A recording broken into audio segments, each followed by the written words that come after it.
Let's continue our conversations from Washington, D.C. and spend some time now with Pat Wolff, who is a tax specialist with the American Farm Bureau Federation. Pat, it seems like when we talk about agriculture and taxes, there really aren't a lot of happy stories, but a lot of things going on. And one of those that maybe was going to try to get something accomplished is the estate tax, death tax, so on. And there seems to be, yet again, a lot of political wrangling and a lot of just discussion on either side. And so are we going to move any closer by the end of the year for some permanent relief? Well, estate taxes is a big issue. There are people who feel very strongly on either side, and so if there was no political wrangling, we probably wouldn't be getting much done. Our situation is that the House has passed a repeal bill, an estate tax repeal bill, and now things shift to the Senate, where things are a little slower. The House vote's significant. It's the first vote we've had in 10 years. So now people are on record. We know who's for, we know who's against, and we know over half the House supports repealing the estate tax. The Senate works by a different clock, different rules. We have a bill over there. We're up to co-sponsors up into the 30s.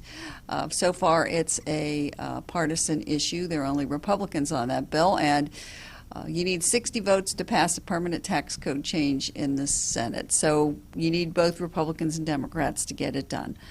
So the charge is on to round up support.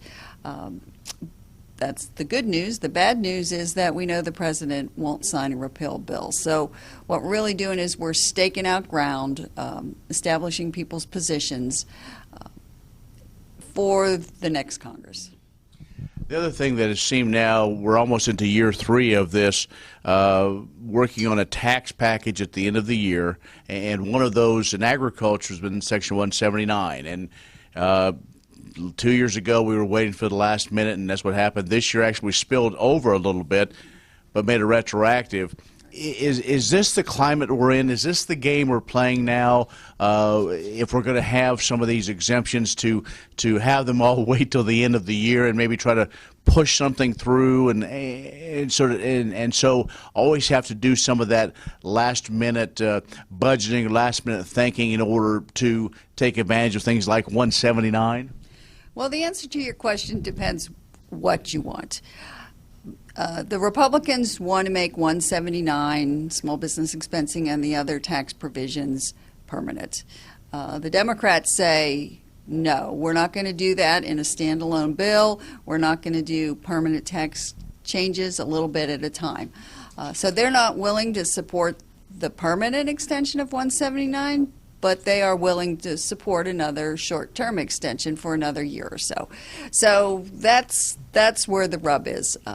The thing that's working against timely passage of the bill is time itself. The House has passed a bill to make 179 permanent. You know, you can debate permanent 2 years, but legislation has moved. The Senate seems only to be able to do one thing at a time. And there, right now, the Senate Finance Committee is focused on comprehensive tax reform. When you go up and you talk about, well, let's just take care of these expiring provisions because people don't know how to run their businesses.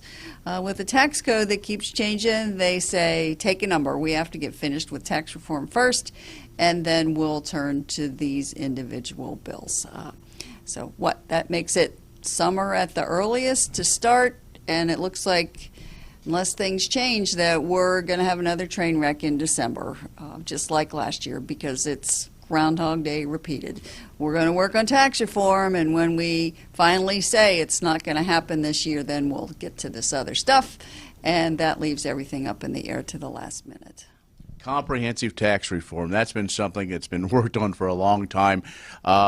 We did have a little change at the beginning of the year with the Republicans now both in the House and Senate, but of course they do have different rules. But before long, we're going to find out more and more seemingly every day of folks that want to be down the street here at 1600 Pennsylvania Avenue.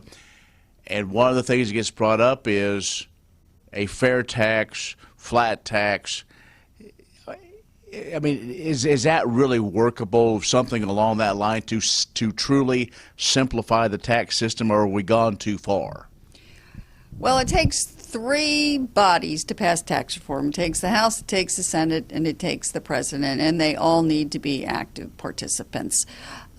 So far, the House and their deliberations have focused on tweaking, not more than tweaks, but working within the current tax code. And the goal of Congress has been to broaden the base and lower the rate. So you lower the rate, you do away with deductions, and it all comes out in the wash at the end.